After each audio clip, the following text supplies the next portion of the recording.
Welcome to this edition of Commissioner's Chat. My name is Commissioner Mike McKay, Board of County Commissioners of Allegheny County, and today I'm joined with the President of Frostburg State University, Dr. Jonathan Gibralter. Welcome, sir. Thank you so much. It's an honor to be on your show. Yes, sir. Yes, sir. You know, I'm sure a lot of people around here think that they know all about Frostburg State University. Could you tell them how FSU today is different from the one they might remember? When most alumni come back to Frostburg today, they say that the university is unrecognizable from what it was 10, 20 years ago.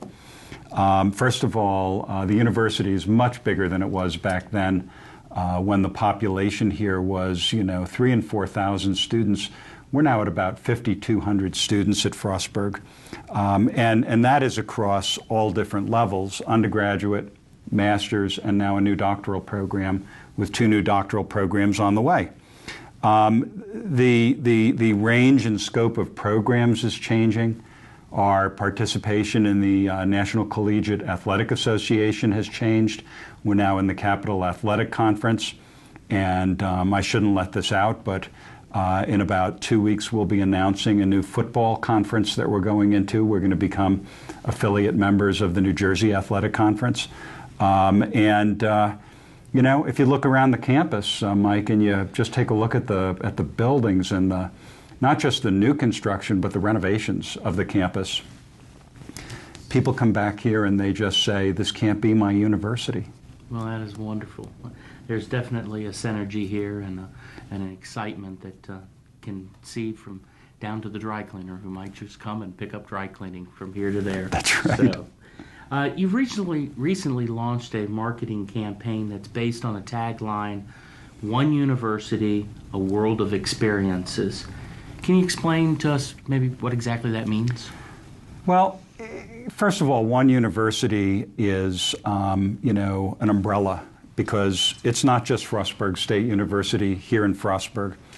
Frostburg State University is also one of the largest entities in the university system of Maryland at Hagerstown.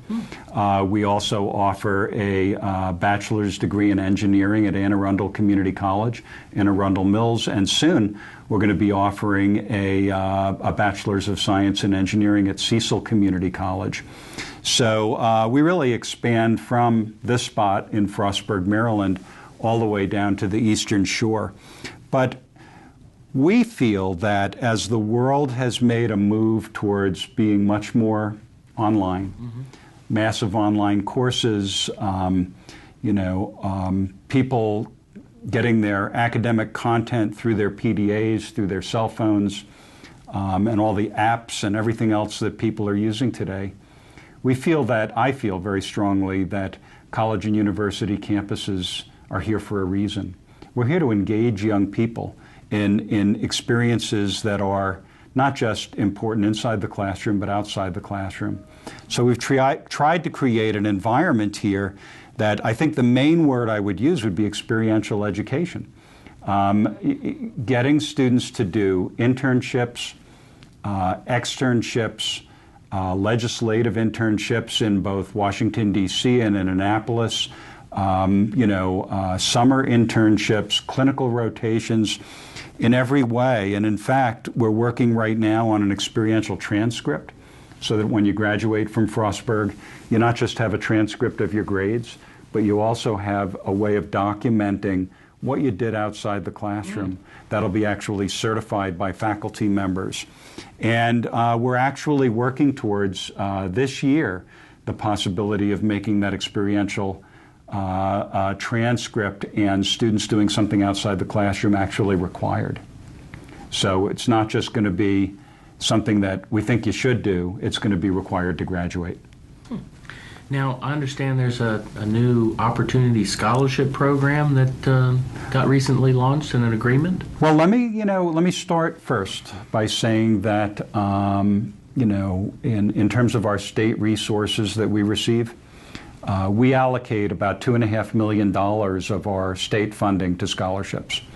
Then, on top of that, Frostburg State University has a foundation board under Vice President Rosemary Thomas and with the leadership of one of our alumni, Quincy Crawford. We just completed a campaign called Staking Our Claim, and we raised $16.7 million on a $15 million goal. And then, let me add that through your leadership and the leadership of the Allegheny County Commissioners, you've done something that I believe in my heart is absolutely unheard of in our nation. And that is that you have been able to allocate a portion of the revenues from the Rocky Gap Casino, both to Allegheny College of Maryland and to Frostburg State University, for scholarships for Allegheny County residents. This is going to impact this community in ways that I don't think you and I can even imagine yet. But being able to allow more low-income families to be able to send their kids off to college, it's a game changer. It's going to transform this community. So thank you so much for your brilliance and for making this come to fruition. Well, it was definitely a team approach. I know that. We saw that the revenue was here. Yep. We saw that it was an opportunity to help both Allegheny College, but more especially FSU. And coming from a father of 8 children, and having to make choices and be able to help my children themselves make the choices that are going to better themselves economically, better themselves educationally, and the experiences coming from a middle-class family, it will make a big difference in my family, and I know there will be a lot of other families in Allegheny County, so thank you for working with us on that. I can't wait to be able to report back to you the success of this program. I think you're going to be very proud. And I thought it was really neat that it was noted that this was a program that we actually can see the success. Absolutely. A lot of times education dollars get dumped into the plays, but how do you actually track that? Where do you actually see those successes? Well, we'll be able to show you over time who the students are, who received the scholarships, what their academic progress has been, when they graduated, and we can even track it further through our Career Center to find out if they stayed here and if they're working in this community. And that's ultimately what the commissioners want to do, is to educate our workforce so that we can then bring higher paying jobs. That's right. And then we can do exactly what families want to do. They want people to live and be able to make a living and experience where they call home. And if we can educate them, make them an opportunity, hopefully we'll have more families that stick together in Allegheny County and our community. So thank you so much. Certainly. Now, protecting the environment is obviously very important to you. Could you tell me some of the projects and some of the programs Frostburg State University is undertaking in the advance of cause of sustainability? Well, it's really interesting, Mike. When I came to Frostburg in 2006, this was not something that it was my vision, it was my initiative that got this going. This was our students who came to me and said, this is the perfect environment for Frostburg State to really capture environmental sustainability in every way possible. We already had programs in place at the university. We had environmental analysis and planning, environmental science concentration in our biology program and our ethnobotany program. And parks and recreation management, and the kids are out there in the Savage River Forest, and they're out there in the creeks and rivers and stream beds, collecting samples. They're at Evergreen, and they're doing incredible work at Evergreen Learning Center to really understand the relationship between people and the environment. So out of that, we put together what we call the Learning Green, Living Green committee, made up of faculty, staff, and students. We recently were recognized by Toyota as a tree campus, meaning that we really are a campus that when we cut down trees, we replace them. We really try to maintain and keep as much native species as possible on campus. We have Frostburg Grows. I don't know if you've been up to the site. I have not.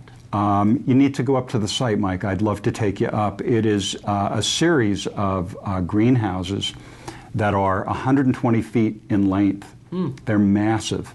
The Department of Transportation gave them road signs that they cut up, and they lined these deep trenches to collect water. Okay. In fact, right now, if you go up even now, these greenhouses are growing winter produce.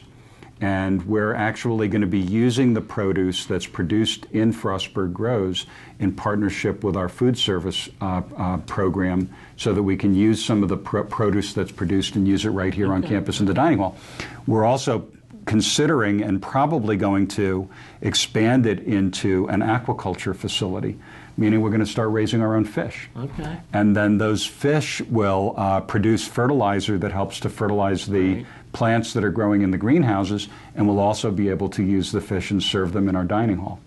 So this is a really exciting program, and the neat thing about it is that this is a job generator for the county as it continues to grow and expand.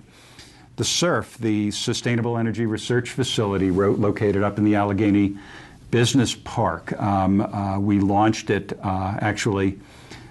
cut the fiber cable to it during as a hurricane was bearing down on us. And but this building uses a combination of hydrogen, wind, solar, wood burners and boilers. Essentially, it's disconnected from the grid. If the entire campus or the entire county were to be without power, that building would still be functioning, which is pretty incredible. And then, you know, all of the buildings and projects that we're doing on campus, everything has to be LEED certified. So the Lane Center is now LEED certified. The new Center for Communications and Information Technology will be at least LEED Gold certified. We've done projects on campus, Mike, like in the theaters and in the gym, we've replaced all the lights to be LED. They're using better than 50% less electricity than the old lights that were in place before. We've put low-flow shower heads in all of our residence hall showers. You know how those 8 teenagers must like to take showers. We've cut our water consumption by hundreds of thousands of gallons a month by putting in the low-flow shower heads. So, you know, all of these things, I think, have made this really kind of a centerpiece of sustainability in the university system of Maryland. You know, it's interesting, of course, Frostburg State University being right in the middle of both Garrett and Allegheny County. Yeah. Allegheny and Garrett County are really looking at creating an energy zone for the state of Maryland. And a lot of the things that you're talking about dates back to the rich resources that we have in this area. As we first started with timber, then we went into coal. There's Marcellus shale, but more especially we have wind power, we have solar. We need to look at all these energies and try to show up. And so, kudos to the university for taking that lead, and hopefully that the counties will be a partner in that as we go forward. We want and need you to be a partner, and we've done a lot of evaluation, and while many people may think, especially this winter, that we don't have enough available sunshine for solar power here in Western Maryland, actually we do. And we have a lot of farmland out there, and if we were able to put in major solar arrays, I think we could be cutting our utility bills dramatically. It's interesting you talk about that, because next week I have actually down in Annapolis with a meeting with a developer who wants to bring a solar farm here to Allegheny County, and obviously the wind being up in Garrett County, and it's just a great fit. So it is really a great fit. Really good stuff. Really good stuff. Now, Frostburg State University plays a critical role in this region's economic development. What are some of the workforce development initiatives that have been initiated in